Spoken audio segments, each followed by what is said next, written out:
Kemudian yang berikutnya, yang keempat, jangan mendolimi siapapun. Itu masih ada hubungannya dengan yang objektif tadi, Mas Isa. Yang ketiga itu ada kalian kan gini ya, misalkan ya, termasuk di antara objektif itu adalah ketika kita itu mendengar narasi propaganda, mungkin bahkan itu sebenarnya hasutan gitu. Itu dudukkan dengan tuntunan Islam tadi dan menggunakan pikiran waras atau akal sehat kita gitu. Misalkan ya, ada ajakan untuk ibu itu atau keluarga itu pokoknya karena nggak baik begini, maka kita sekarang harus kasih sanksi sosial, dia nggak usah disapa, nggak usah diajak bicara, sampahnya jangan diambil misalnya begitu ya. Kalau dia ngurus apapun persulit. Nah, itu kemudian harusnya membuat kita berpikir, ya kan gitu kan ya, bahwa kalau misalkan dia itu melakukan kesalahan, maka hak dia itu adalah dia mendapatkan nasihat untuk diluruskan dan kewajiban dia harusnya kembali kepada yang benar. Tetapi tidak berarti orang yang kemudian yang salah itu terus harus mendapatkan hal-hal kejahatan, kedoliman yang itu sebenarnya nggak ada urusannya, begitu. Nggak ada hubungannya. Apalagi kemudian anaknya itu sudah, nanti anakmu juga jangan boleh main sama anak itu misalnya gitu ya. Sampai anaknya juga ini ya. Karena ya sampai seperti itu. Misalkan kayak begitu kita membacanya, loh itu kan sudah tidak betul gitu kan. Tidak betul ini. Ada sebuah pikiran sehat saya menunjukkan bahwa itu dua hal yang berbeda.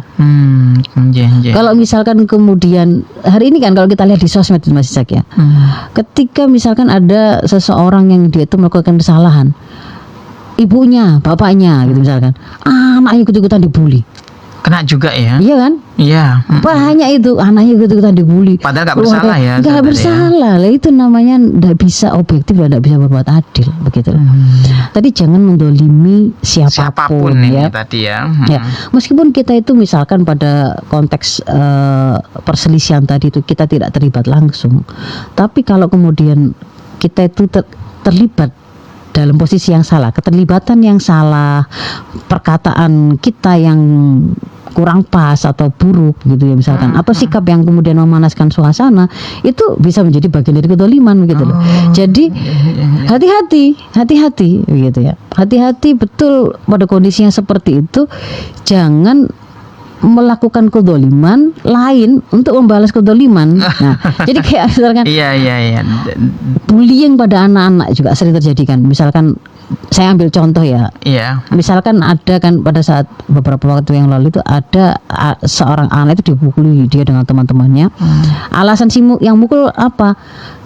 Karena si anak ini itu sering meminjam barangnya tidak dikembalikan. Nah, kalau kemudian kita mau dudukkan secara tepat ya, ketika barang kita itu dipinjam, maka haknya kita itu barang itu kembali ke kita. Kan gitu kan ya. Yang meminjam itu kewajibannya mengembalikan ke kita. Bukan bermakna hak kita boleh memukuli dia. Beda gitu loh. Ini ya, beda gitu loh. Jadi kalau kemudian ada tetangga kita utang gitu ya, ya hak kita, utang kita dibayar, tapi bukan hak kita untuk terus kita mengumbar aibnya. Itu kalau di rumah itu bapak itu ternyata gak pernah sholat, itu apa-apa udahlah dulu, apalagi dulu zaman SMA itu satu SMA sama saya, wah itu gendaannya di mana misalkan gitu, gak boleh gitu loh.